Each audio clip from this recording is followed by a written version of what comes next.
Guys नए हैं तो चैनल सब्सक्राइब करें रोज नई घोस्ट वीडियो के लिए।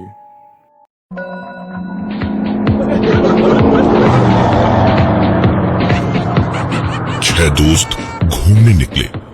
एक हफ्ते की वेकेशन पर कैंपिंग और ट्रैकिंग करने शहर और बस्ती से काफी दूर निकल आए थे सब। मोबाइल के नेटवर्क किसी के फोन में नहीं आ रहे थे, ना मैप चल रहा था और न जीपीएस का कुछ आता पता था। पहाड़ के बाद जाकर अब जंगल के रास्ते भी सुनसान हो चुके थे। अंधेरा भी थोड़ी देर में हो जाना था कि जब रास्ते के मोड़ पर एक बोर्ड पर चिपकाया हुआ मैप दिखाई दिया। 2 मिनट को गाड़ी रोककर वो मैप उस बोर्ड से निकालकर उन्होंने अपनी गाड़ी आगे बढ़ाई और पीछे बैठी 2 लड़कियां जब मैप पे रास्ता ढूंढने की कोशिश कर रही थी, तब अचानक ड्राइव करते हुए समीर के पास बैठा जतिन चिल्लाया, अबे पागल हो गया क्या?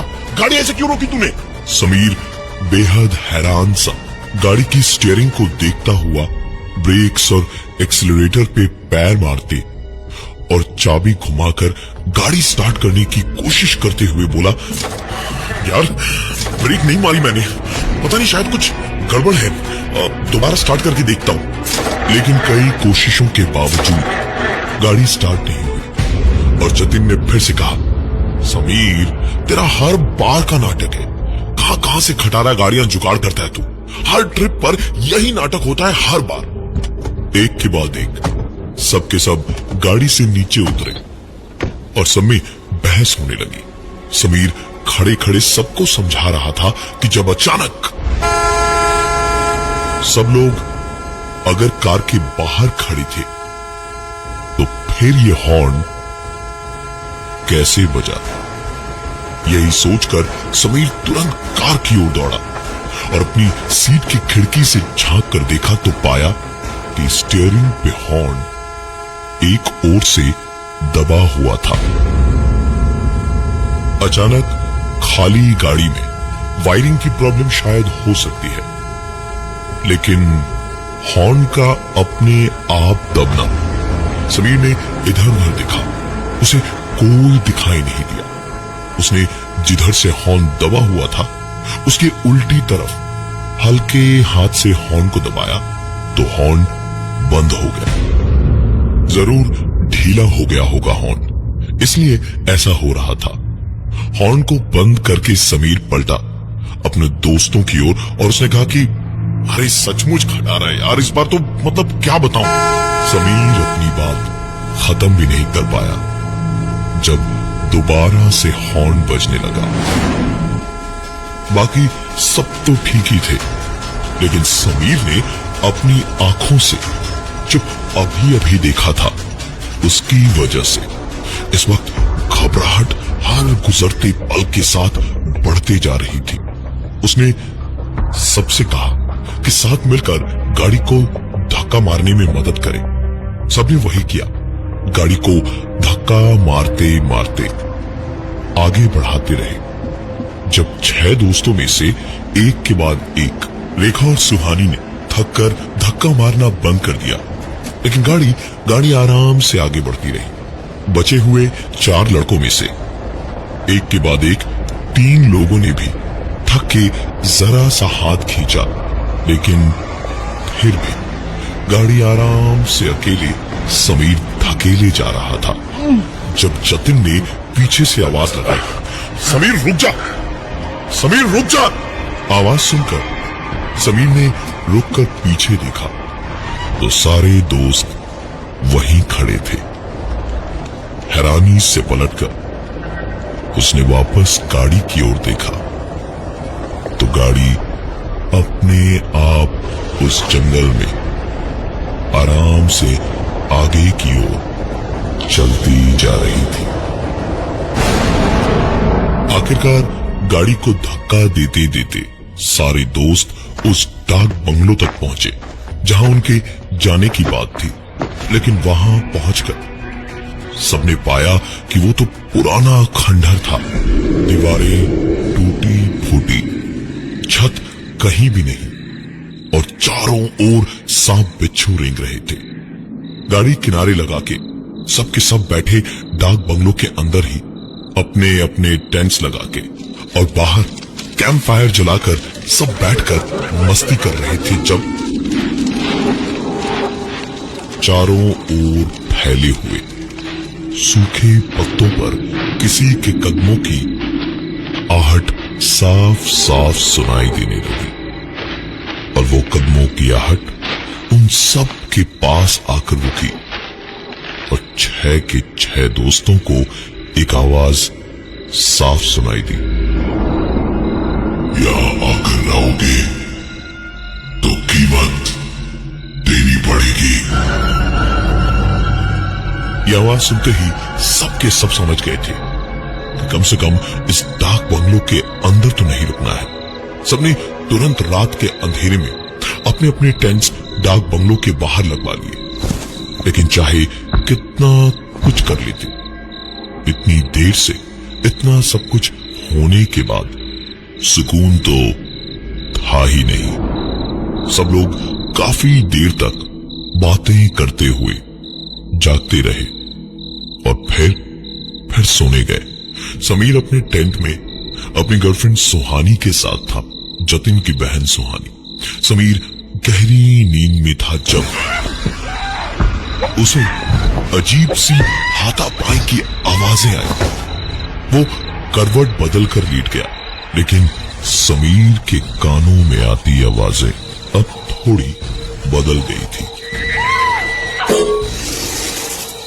ऐसा साफ समझ आ रहा था कि अब सिर्फ ऐसी वैसी आवाजें नहीं, बल्कि वो आवाजें थी कि जहां मिट्टी खोदकर कुछ दफन किया जा रहा था। अब तक आती हुई हाथापाई और बाकी सारी आवाजें बंद हो चुकी थी। कुछ अलग किस्म की आवाजें आ रही थी। समीर की आंख तो खुली, लेकिन जितनी देर में समीर उठा उतनी देर में उसने आती हुई आवाजों से साफ समझ लिया कि कुछ छोटी मोटी नहीं बल्कि बहुत बड़ी गड़बड़ थी, क्योंकि आवाजें जो थी उसे साफ समझ आ गई थी कि किसी ने मिट्टी में गड्ढा खोदकर कुछ दफन किया है। समीर उठा। पास में सुहानी को होना चाहिए था, लेकिन वो वहां नहीं थी। शायद जतिन के पास यानी अपने भाई के पास होगी। यही सोचकर समीर उठा जरूर, लेकिन दिल ही दिल में उसे डर खाए जा रहा था।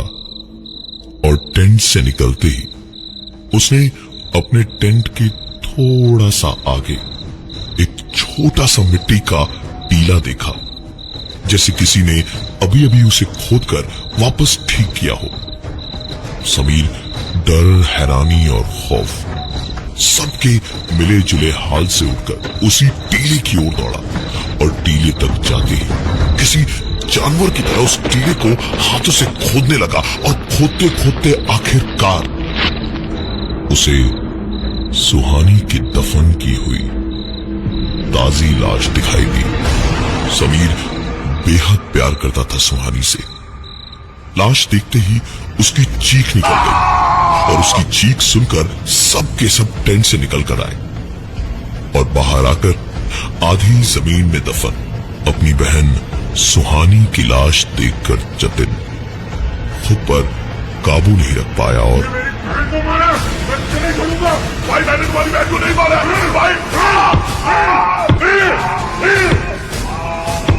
जतिन ने समीर के सर पर एक भारी लकड़ी से जोरदार वार करके उसे भी वहीं मार डाला। 6 दोस्तों में अब सिर्फ 4 बचे थे। जब सर से गर्मी और गुस्सा उतरा तो चारों ओर फैला खून देखकर जतिन को समझ आया कि ये उसने एक पल के गुस्से में क्या कर डाला। बाकी तीनों दोस्तों ने बहुत कोशिश की रोकने की जतिन को, लेकिन जतिन को रोक पाना मुश्किल था। कोई सबूत नहीं था कि समीर ने सुहानी को मारा था और जतिन ने समीर को मारा। इसके गवाह उसके दोस्त तो थे और उस लकड़ी के लट पे उसकी उंगलियों के निशान भी। जतिन ने तुरंत अपने दोस्तों से जितनी हो सके उतनी लकड़ियां बटोर लाने को कहा और आखिरकार लकड़ियों के 2 बड़े बड़े गट्ठर बना के समीर और सुहानी दोनों की लाशें उस पर डालकर जतिन ने उनकी लाशें जला दी। लाशें जल जाए इसके बाद वो वहां से निकले। इस इंतजार में खड़े ही थे सब लोग जब अचानक से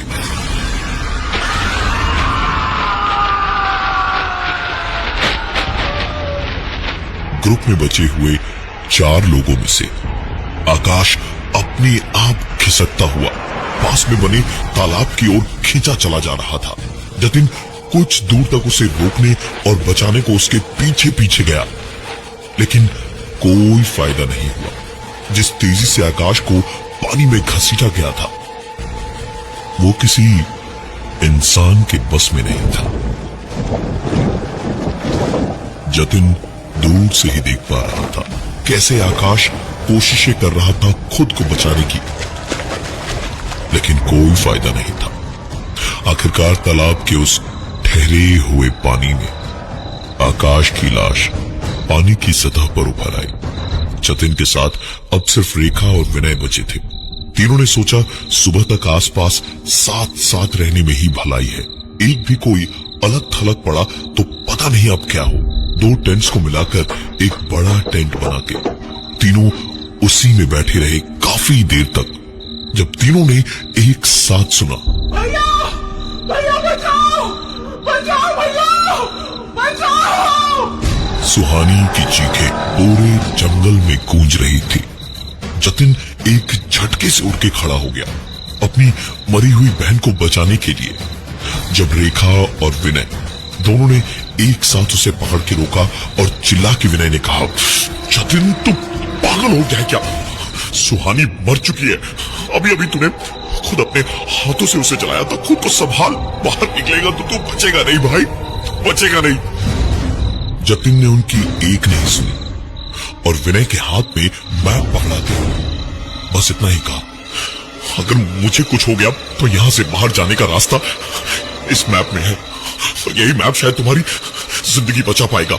इतना कह के जतिन जबरदस्ती अपना हाथ छोड़ाकर टेंट से निकल गया, सुहानी को पुकारता हुआ, सुहानी सुहानी सुहानी सुहानी। विनय और रेखा डरे सहमे हुए टेंट के अंदर ही थे जब एक बार फिर से सूखे पत्तों पर चलता हुआ कोई उनके टेंट के करीब तक आया और कहा, अगर यहाँ आकर रहोगे तो कीमत देनी पड़ेगी। ये बात खत्म हुई और एक चीख जंगल में गूंजी और एक कोहनी से कटा हुआ हाथ उनके टेंट के अंदर किसी ने फेंका। गौर से देखा तो हाथ की कलाई पे बंधे ब्रेसलेट पर नाम लिखा था, जतिन।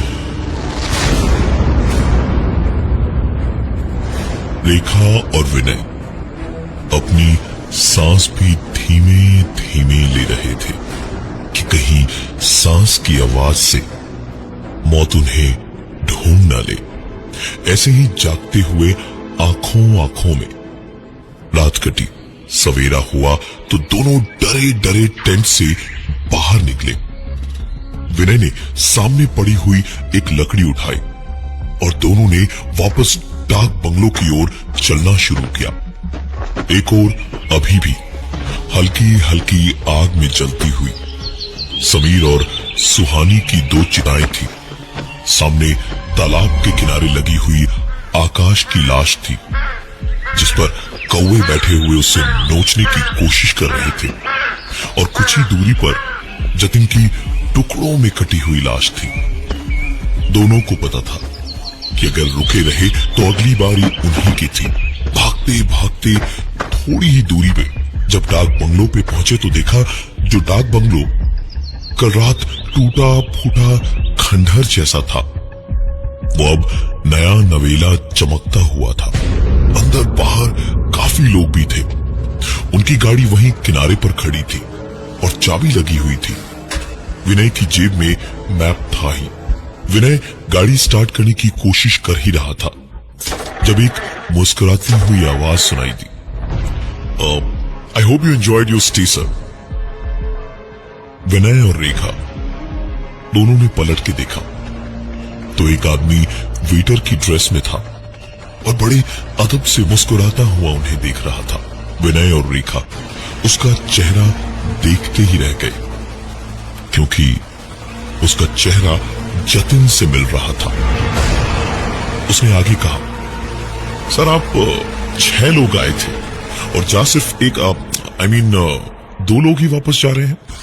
कोई बात नहीं सर, रास्ता याद ही होगा आपको और रास्ते में मैप वापस उसी बोर्ड पर लगा दीजिएगा जहां से आप लोगों ने उतारा था। Have a safe trip sir. And ma'am आप दोबारा जल्दी आइएगा।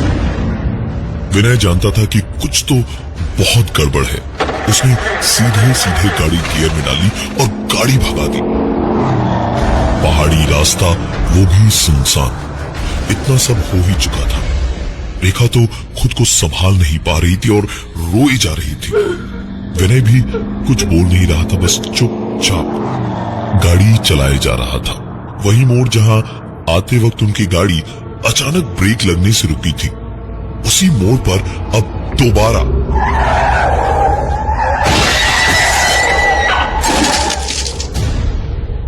अचानक से ब्रेक्स लगी और झटके की वजह से रेखा सामने विंड स्क्रीन को तोड़ती हुई कार के सामने जा गिरी और गाड़ी भी रुकने से पहले रेखा को कुचल चुकी थी।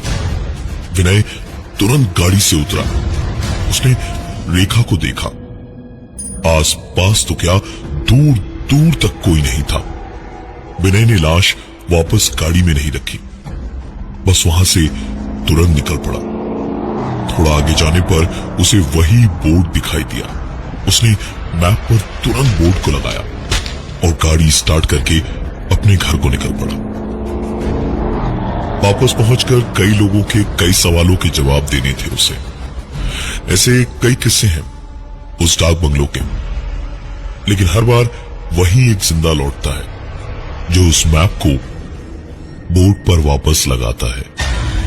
जाने उस मैप में कौन सी दुनिया में आने और जाने का नक्शा बना।